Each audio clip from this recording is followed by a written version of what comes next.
women wearing bold halter pajamas seducing men with seductive eyes. The man could not stand it anymore and walked forward quickly, but what we didn't expect was that the man and woman were half-sister and half-brother. The older sister Catherine and the younger brother Sebas are famous local rich kids.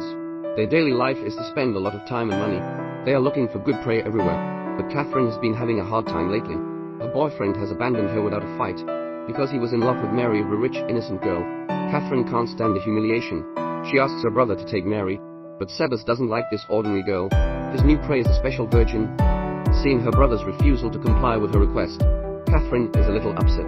She says that if Sebas can take Mary, she will give Sebas her night. If Sebas fails, he would have to give his luxury sports car to himself. Sebas looks at his seductive sister and agrees to make a bet with her and help her teach Mary a lesson. Mary's family is very strict, and the average student is difficult to approach, but Catherine has the best status.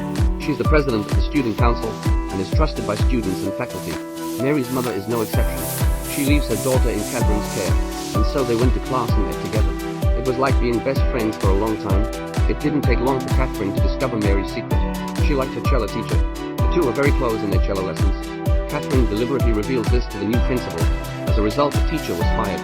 Catherine then pretended to be her best friend to induce Mary not to give up her love, and so Mary and the teacher begin to exchange love letters. In order to make Mary understand how to fall in love, Catherine introduced Sebastian to Mary. Mary practiced love with him. What kind of chemistry does Catherine's boring bet with Sebas create? Will Mary be able to keep her innocence? A woman who has not had an affair sits directly on top of a man. The man pushed her out of bed before she could have a happy night. The man pushes her out of bed and continues to read his book. This seemingly polite man is not a gentleman. His name is Sebastian, and he is a playboy. In order to take his sister for a night, at the moment, he was studying how to get Annie. Annie is the daughter of the new principal. She's sworn to keep her virginity until her wedding night. Such a prey gives Sebas a headache. No matter what he does, Annie won't budge. Even when she kisses her when she's in the mood for something, Annie pushes him away at the right time. To succeed in his quest for Annie, Sebas decided to start with her best friend. He's a very strict family man, but he has a secret that no one knows, that he is a man by orientation. This information gives Sebas an opportunity. He shows up when his best friend is having an affair. He uses this as a threat to get his best friend to put in a good word for her with Annie. With his best friend's help, Annie gradually loses her guard over Sebas. The two of them go to the nursing home together to visit the elderly and go for a drive together. Slowly, Annie falls in love with Sebas. Sebas gets a loving kiss from Annie. He knows he is close to winning the bet. That night, Sebas breaks into Annie's bedroom and wants to spend the night with her, but Annie was very sensible at this point. The two of them were moving a little too fast. This reaction made Sebas a little unhappy. After all that he had given, he was still not in love with him. Sebastian said something nasty and turned around to leave the room. Annie panicked. She closes the door and slowly unbuttons the nightgown. The girl who had taken the vow of chastity slowly undid her clothes. This makes the boy become a little breathless. The next moment he could no longer control himself and turned to run out of the house. At the last moment, when he was about to get Annie, Sebas regretted it. He shouldn't have teased Annie. She was so beautiful. He couldn't match her. Finally, Sebas decided to tell Annie the truth. All the good things that had happened between the two of them, flirted with his gambling luck with his sister. He hadn't loved Annie. It was all a lie. He was already in love with another girl. This made Annie suffer a lot. The boy she had first fallen in love with had hurt her mercilessly. She didn't want to face Sebas anymore, and so they broke up. At night, Catherine returns home.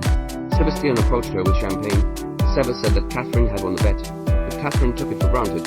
She knew this was going to happen. Sebas had fallen into her trap. Only then did Sebas realize Catherine had played a trick on him. Back in his room, Sebas took out his diary. This diary contains all the stories of his love affairs. He decided to let her know everything about him. Sebas took the diary and a letter to our house, but Annie refused to see him. Sebas had to ask his mother to deliver them.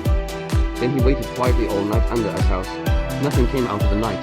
Distraught, Sebas decided to leave, but Annie, who had read the letter, did not want to lose Sebas again. She rushed out after him. What Mary didn't expect was that this would be the last time she would see Sebas. Catherine lies to the music teacher. Mary and Sebastian had already slept together. This makes the music teacher very angry. By the time Annie found Sebas, the two had already fought. Annie was nearly killed by a car because she stopped them from fighting. At the critical moment, Sebas pushed Annie away. He saved Annie from the accident. Sebastian left the world. Cohen's crime was also known to the public. Annie drove away in Sebas' car. Never gamble with others, or you don't know what you'll lose.